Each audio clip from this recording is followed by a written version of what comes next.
Today, we're diving into a fascinating and honestly kinda hidden pattern in our modern economy. We're looking at a huge, fundamental shift in how we interact with the things we use every single day. Seriously, just look around your house, your driveway, your entertainment center. You probably think you own this stuff sitting there. But, as we're gonna see today, that whole concept of ownership, it's quietly being erased and entirely rewritten by the world's biggest companies. To see exactly what I mean, just watch how this works. You hover right over that solid Buy Now for $69.99 button, right? But then, you drift right past it and click on Subscribe for $4.99 a month. And the crazy thing is, this is a choice we're making almost on autopilot these days. We just don't buy things anymore. We're essentially renting access to them. And a massive announcement in the tech world recently proved that this isn't just some passing trend. It is absolutely the new permanent reality. Section 1. The death of the disc. So back on July 1st, 2026, Sony made an announcement that literally sent shockwaves through the gaming community. They declared that starting in January 2028, no new PlayStation game will ever ship on a physical disc again. Ever. But take a look at this staggering number right in the center here. 82%. According to market research from Circana, 82% of PlayStation 5 consoles sold actually have a physical disc drive built right into them. So here's the massive contradiction. Sony just decided to completely kill off the format that the vast majority of its own customers are actively choosing to buy. You gotta ask yourself, why on earth would a company do that? While the answer started becoming super clear just days before Sony's official announcement, fans who bought the highly anticipated physical edition of GTA 6 eagerly opened their premium boxes only to find absolutely nothing inside but a piece of paper and a download code. Naturally, people felt totally tricked. But you see, for the company, moving entirely to digital, that's the ultimate dream. It means absolutely zero manufacturing costs, zero shipping logistics, and most importantly, the complete and total death of the used game and trade-in market.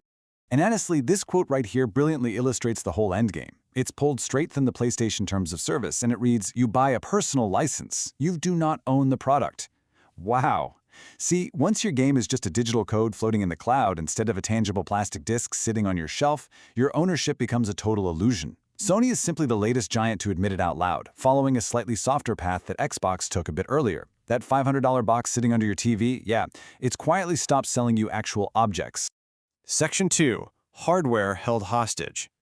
Now, it's one thing when this happens to a plastic box under your TV, right?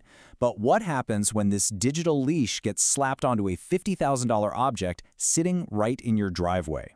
This playbook is no longer confined to digital media, it has completely infected physical hardware. You probably remember back in 2022 when BMW caused massive outrage by asking drivers to pay a monthly $18 fee just to turn on their heated seats, hardware that was already physically bolted into the car they had already paid for. Now, while consumer backlash did force BMW to kill the heated seats fee in the United States in 2023, check out the pins popping up across the globe as of February 2026. BMW is still fully committed to their connected drive subscription model in the UK, Germany, South Korea, New Zealand, and South Africa. You're literally paying twice for the exact same physical part. But let's scale this up to something even more critical than luxury comfort. $3 billion. That is the staggering estimate of what American farmers are losing annually to equipment downtime. Oh, and go ahead and add another $1.2 billion in inflated dealer repair costs right on top of that pile. Why is this happening? Well, because a farmer might have all the tools and decades of mechanical knowledge to fix a broken tractor, but companies like John Deere lock the necessary diagnostic software behind a dealer login. It's essentially a digital padlock on physical, heavy machinery. Get this, one farmer even paid $14,000 for customer-facing repair software, and it still didn't unlock everything. The sheer absurdity of this whole situation becomes super obvious when you watch these numbers race up. You see the modern, shiny, software-locked tractor stopping at a surprisingly low resale value. But then, look at that second bar, the 40-year-old pre-computer analog tractor. It rockets all the way up to $60,000 at auction. Farmers are literally engaging in this wild price race, happily paying more for 40-year-old equipment than they would for some newer models just to buy the freedom to fix the things themselves. I mean, when people are paying a premium for old technology just to escape a subscription trap, you know for sure the system is broken. Section 3. The software blueprint. So where did this all begin? Because tractor and car manufacturers definitely didn't invent this out of nowhere. The truth? We actually did this to ourselves. Just picture how a physical box dissolves into that little floating cloud icon we're all so used to now. You know, there was a time when you bought a physical box of software, think Microsoft Office or Adobe Creative Suite, and you just owned it forever. You installed it on your machine, and boom, it was yours. But today you rent that little cloud icon, and the very moment your credit card expires or you decide to stop paying that monthly fee, you lose access to the tools. Sometimes you even lose access to the native formats of your own personal files. And the market absolutely rewarded them for making this switch. Software as a service is now the single fastest-growing slice of the entire subscription economy. It's forecast to grow at an incredible 16% annually all the way through the early 2030s, completely outpacing every other tracked category.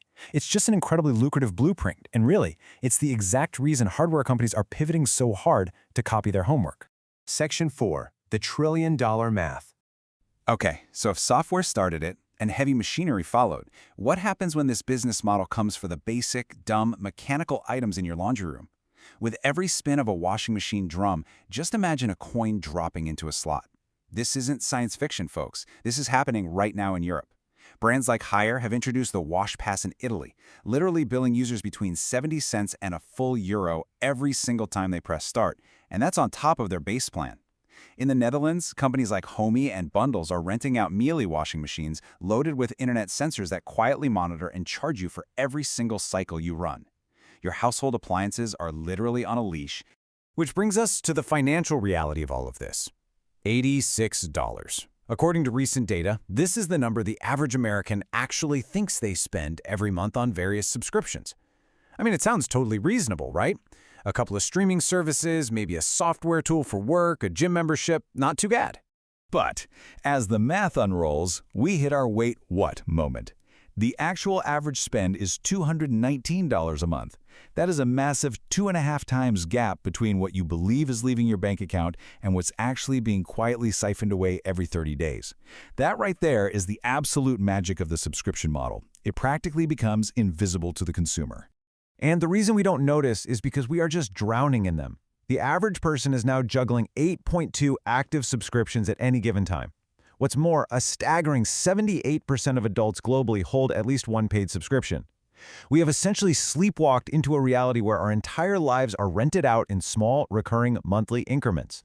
Now add all of those monthly fees together, and you get this absolute monster of a figure for 2026. $859 billion. That is the global market size for the subscription economy right now, and it is on a rapid, unstoppable path toward multiple trillions by the end of the decade. To put that into perspective, businesses operating on this model have grown around 3 times faster than the S&P 500 over the past decade. That right there is the undeniable reason why every boardroom on Earth desperately wants in on the action. Section 5. The new playbook. So we have to ask, why did consoles, luxury cars, and tractors all adopt this exact same model at the exact same time without ever talking to each other? Well, because they're all reading from the exact same finance textbook. See, the old model of a one-time sale meant the relationship ended the moment the receipt printed, but this new endless loop playbook changes the game entirely. Step 1, it creates predictable, recurring revenue that investors will pay a massive premium for. Step 2, it creates a direct, uninterrupted line to constantly upsell the customer. And Step 3, it generates just an unlimited amount of behavioral data. Instead of asking for a higher price up front, which scares people away, companies can trap you in their ecosystem and quietly hike the price up, one tiny renewal at a time. Whether they call it digital first, connected drive, or precision ag services, it is the exact same lever being pulled. But here's the good news. In 2026, that lever finally started to jam. Consumers and lawmakers are actually waking up. After BMW was forced to kill that ridiculous U.S. heated seat fee, April 2026 saw John Deere agree to a massive $99 million settlement and a legally binding 10-year promise to finally open up their repair software. We're seeing real, tangible pushback, with the EPA issuing right-to-repair clarifications alongside tough new laws being passed in places like Colorado and Canada. The regulators are finally stepping onto the battlefield. That being said, the industry definitely isn't slowing down. They're just pivoting and looking for new targets.